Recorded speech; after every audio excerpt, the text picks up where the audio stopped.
আসসালামু আলাইকুম রহমাতুল্লাহি ওবারকাতুহ।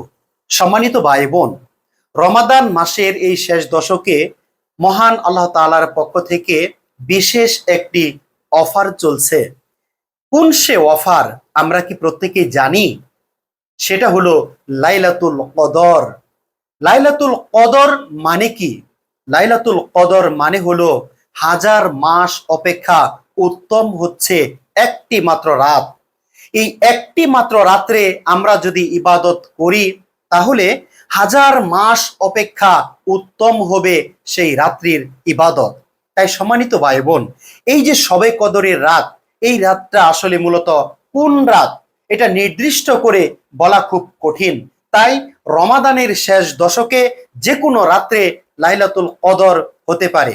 তাই আসুন আমরা রমাদানের এই প্রত্যেকটা রাতকে ইবাদতের মাধ্যমে আমরা গণ্য করে নেই, ইবাদত করি এবং আমরা সবচেয়ে বেশি পরিমাণে মহান রব্বুল আলামিনের কাছে দোয়া করি ভাগ্য পরিবর্তন করার জন্য।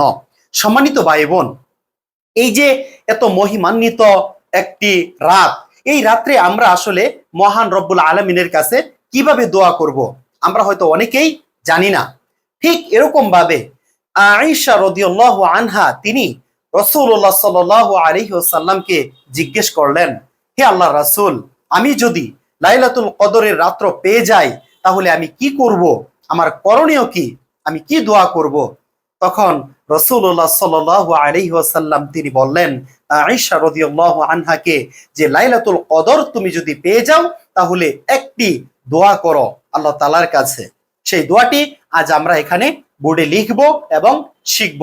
সম্মানিত ভাই বোন, আসুন আমরা যে লাইলাতুল কদরের বিশেষ যে দোয়া এটা শিখব। লাইলাতুল কদর এর একটা বিশেষ দোয়া আছে, লাইলাতুল কদর এর যে দোয়াটা আমরা এটা সুন্দরভাবে মুখস্থ করব প্রতিদিন, দিনে রাতে 24 ঘন্টায় যখনই সময় পাবো তখনই আমরা এটা করব। দোয়াটি হচ্ছে যে আল্লাহুম্মা,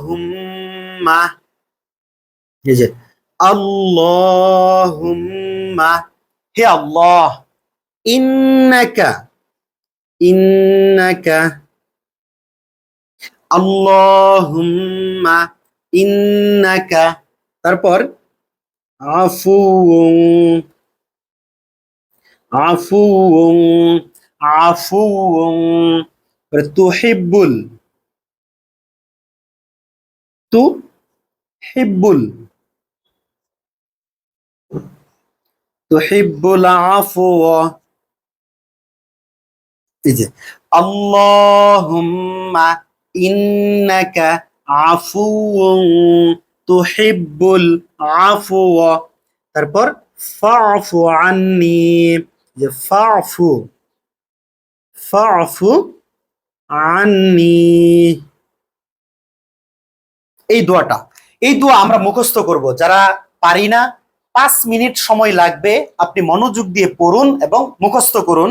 আর লাইলাতুল কদর রাত্রের বিশেষ এই দোয়া যে আল্লাহুম্মা ইন্নাকা আফুউন তুহিব্বুল আফওয়া ফাফু আন্নি, ফাফু আন্নি, যে আল্লাহুম্মা ইন্নাকা আফুউন তুহিব্বুল আফওয়া ফাফু আন্নি।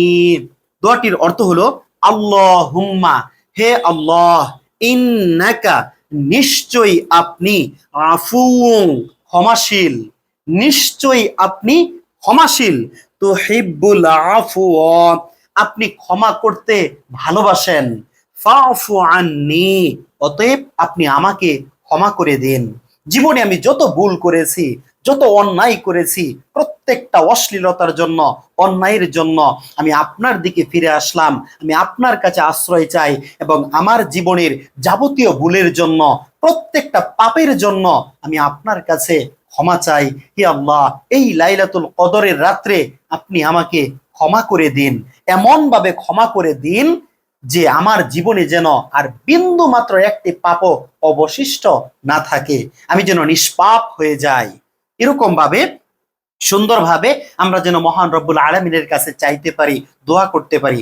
সম্মানিত ভাই বোন, আপনারা আমার সাথে বলুন যে আল্লাহুম্মা ইন্নাকা আফুউন তুহিব্বুল আফওয়া ফাআফু আন্নি। যে হে আল্লাহ, নিশ্চয়ই আপনি ক্ষমাশীল, আপনি ক্ষমা করতে ভালোবাসেন, অতএব আমাকে আপনি ক্ষমা করে দিন। এই দোয়াটা আপনি লাইলাতুল কদর রাত্রে, দিনে রাত্রে 24 ঘন্টায় যখনই সময় পান, চলাফেরা করার সময়, উঠা বসা করার সময়, শোয়ার আগে, ঘুম থেকে ওঠার পরে সব সময় এই দোয়া আপনি পড়তে থাকুন। এই দোয়াটি যদি আপনার কবুল হয়ে যায় তাহলে মহান রব্বুল আলামিনের কাছে আপনি নিষ্পাপ হয়ে যাবেন। হাজার মাস আপনি দোয়া করলে যে ফজিলত পেতেন, একটি মাত্র রাত্র এই দোয়া করার কারণে সেই ফজিলত পাবেন। আল্লাহ তাআলা আমাদের ভাগ্যে লাইলাতুল কদর নসিব করুন। আমরা যেন লাইলাতুল কদর রাত্র পাই, এই দোয়া মহান রব্বুল আলামিনের কাছে করি। আল্লাহ তাআলা আমাদেরকে সঠিকভাবে ইবাদত করার, সঠিকভাবে আমল করার তৌফিক দান করুন। আমিন ইয়া রব্বাল আলামিন।